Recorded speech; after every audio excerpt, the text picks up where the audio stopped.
ያልጠፋነው ከእግዚአብሔር ምሕረት የተነሳ ነው። ርኅራኄው አያልቅምና ማለዳ ማለዳ አዲስ ነው። ታማኝነትህ ብዙ ነው።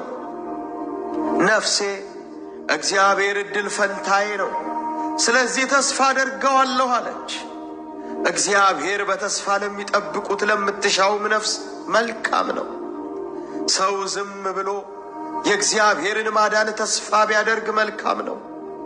ሰው በታናሽነቱ ቀንበር ቢሸከም መልካም ነው። እርሱ አሸክሞታልና ዝም ብሎ ለብቻው ይቀመጥ።